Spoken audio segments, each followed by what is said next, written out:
जदयू के राष्ट्रीय प्रवक्ता डॉक्टर राजीव रंजन हमारे साथ इस वक्त बातचीत करने के लिए मौजूद हैं। बिहार में इलेक्शंस हैं और ये इसकी चर्चाएं पूरे देश में चर्चाओं में हैं।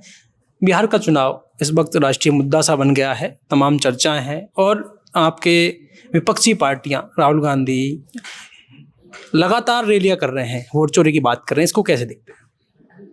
कोई फायदा नहीं होने जा रहा है। जमीनी सच्चाई बिहार की ये चुनाव एक तरफा है। एक बहुत ही बड़ी जीत और बिहार के मुख्यमंत्री नीतीश कुमार जी के जो शासन की बेशुमार उपलब्धियां हैं, बिहार में विपक्ष बौना हो गया है।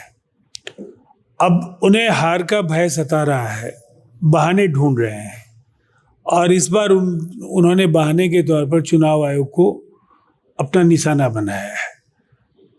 ऑनरेबल सुप्रीम कोर्ट ने तमाम भ्रम का निवारण कर दिया है, लेकिन विपक्ष सड़कों पर रैलियां भी कर रहा है, संसद में संग्राम भी हो रहा है, साथ साथ आप न्यायपालिका के समक्ष भी अपनी बात कह रहे हैं। तो ये आपका अगर यकीन है न्यायपालिका पर तो फिर कोर्ट के फैसले का इंतजार करना चाहिए। लेकिन इस पूरे प्रकरण में जनता समझदारी के साथ ऐसे तत्वों को नकार रही है और इनके बहकावे में आए बगैर SIR को अभूतपूर्व सफलता जन समर्थन के कारण ही मिल पाया है।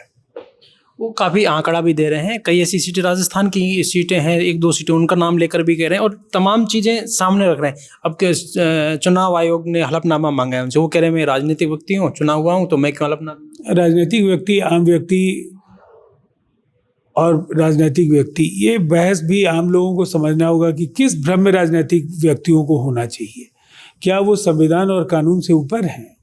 आम लोग ही केवल कानून की धाराओं का सम्मान करेंगे, संविधान के प्रावधानों का अनुसरण करेंगे। राजनेताओं को कोई विशेष अधिकार तो नहीं मिलते हैं। आपने अगर कोई आरोप लगाए हैं तो शपथ पत्र आपको दायर करना ही होगा।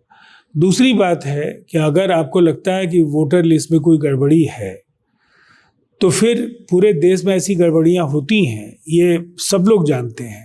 SIR इसीलिए तो जरूरी है। फिर आप SIR के खिलाफ भी हैं और मतदाता सूची में गड़बड़ी की बात भी कहते हैं। दोनों बातें तो नहीं चलेंगी। डबल वोटर कार्ड की बात कभी कभी सामने आती है, जैसे कि कई लोगों के, आपने कहा कि कई लोग हैं जिनके डबल वोटर कार्ड वहां सामने आए, तो सवाल चुनाव हजारों, तो चुनाव आयोग इसीलिए तो SIR करा रहा है। आमतौर पर स्पेशल समरी रिवीजन होते हैं, उसमें हाउस लिस्टिंग नहीं हो पाती है। SIR में हाउस लिस्टिंग होती है, इसके आंकड़े ज़्यादा विश्वसनीय होते हैं। क्या लगता है कि ये मुद्दों की जो बात होनी चाहिए तो मुद्दों से भटक कर इस और चले गए, क्योंकि ये बड़ा मुद्दा बन गया है वोट चोरी का, और जो आम लोगों के पास खुद के अपने लिए बताने का कुछ भी है नहीं। 90 से 2005 में जो बिहार की बदहाल स्थिति रही है, खाली खजाना था, वहाँ कानून व्यवस्था का नामो निशान नहीं बचा था। लोगों के अंदर कोई उम्मीद नहीं बची थी। जान बचाने के लिए जो उद्योगपति थे, पूंजीपति, अधिकारी, छात्र, नौजवान, किसान, मजदूर सब बिहार छोड़ रहे थे। अब बिहार स्थिरता के साथ विकसित राज्य बनने की राह पर आगे बढ़ रहा है, तो उनके पास बताने के लिए कुछ नहीं है। लेकिन कोई बहाना ढूंढना है कि हम जब चुनाव हारेंगे तो फिर क्या कारण बताएंगे। तो अपनी कमियों का वो कभी भी निष्पक्ष आकलन नहीं करते हैं, केवल वो आयोग या सरकार पर सवाल खड़े करते हैं। लेकिन आयोग आज एक पारदर्शी कानून के जरिए इसका गठन होता है। उस दौर में कार्यकारी आदेश के जरिए कांग्रेस की हुकूमत जो थी, जो मुख्य निर्वाचन आयुक्त और निर्वाचन आयुक्तों की नियुक्ति होती थी, वो मुख्य प्रधानमंत्री जी के निर्देश पर जो भी इनके, और वो कोई दूसरे तो होते नहीं थे, एक ही परिवार से 3 प्रधानमंत्री हुए। चौथे सबसे शक्तिशाली नेता चौथी पीढ़ी में राहुल जी हुए। तो इन लोगों ने चुनाव आयोग को तो अपने तरीके से चलाया। आज कानून है, वो उन्हें पछ नहीं। पहले भी होता था कि इस तरह से, अब जो चीज़ सामने आ रही, पहले भी इस तरह की घटनाएं सामने आई। अनेक इलेक्शन कमिश्नर्स जो थे वो बाद में कांग्रेस के टिकट पर चुनाव लड़े वो राज्यपाल बने, केंद्रीय मंत्री बने, TN Seshan, MS Gill, Rama Devi, BS Rama Devi और अनेक ऐसे उदाहरण हैं। तेजस्वी राहुल मिलकर चुनाव लड़ रहे हैं, आप किस तरह की चुनौती देखते हैं? कोई चुनौती है ही नहीं है, ये केवल मीडिया में चुनौती है।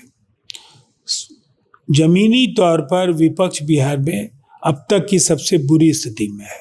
प्रशांत किशोर भी लगातार वहाँ पहले आपके साथ रहे थे, लेकिन अब वो लगातार एक पलायन की बात कर रहे हैं। बिहार पलायन की बात बड़ा मुद्दा है वहाँ पर। लंबे समय से तो वो भी पलायन में ही थे, तो बहुत लंबे समय के बाद बिहार लौटे हैं।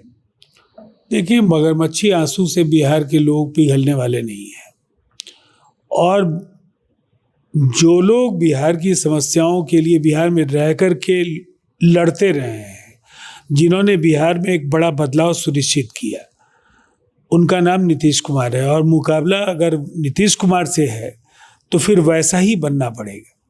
ये 5 सितारा संस्कृति में पले बढ़े लोग नीतीश कुमार जी का विकल्प नहीं हो सकते हैं।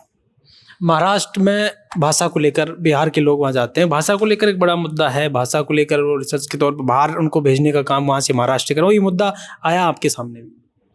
देखिए, वो एक बात बिल्कुल साफ समझ लीजिए, इसमें देवेंद्र फडणवीस जी ने भी काफ़ी कड़ा ऐतराज जताया है। अनेक शिव सैनिकों की गिरफ्तारी भी हुई है। ये एक खतरनाक स्थिति जरूर है कि जब भी ठाकरे परिवार ऐसे मुद्दों पर सामने आता है तो उनके विरोध का तरीका बहुत ही हिंसक और आक्रामक हो जाता है। उत्तर भारतीयों को पहले भी उन्होंने काफ़ी परेशान किया है, लेकिन भारतीय जनता पार्टी के नेतृत्व में महायुति की सरकार है वहाँ, और हालत बिगाड़ने की अनुमति वो किसी को देने नहीं जा रहे हैं। शराबबंदी और क्राइम 2 बड़े मुद्दे बिहार में ये भी हैं, और हाल ही में कुछ घटनाएं सामने भी आई हैं। एक बड़े बिजनेसमैन को जिस तरह से गोलियों से भून दिया उनके घर के बाहर, क्या लगता है कि इस पर भी विपक्ष सवाल खड़े करता है? आपको क्या लगता है कि क्राइम को कंट्रोल कितना करना? देखिए, घटनाएं तो देश में कहीं भी कभी भी हो सकती हैं।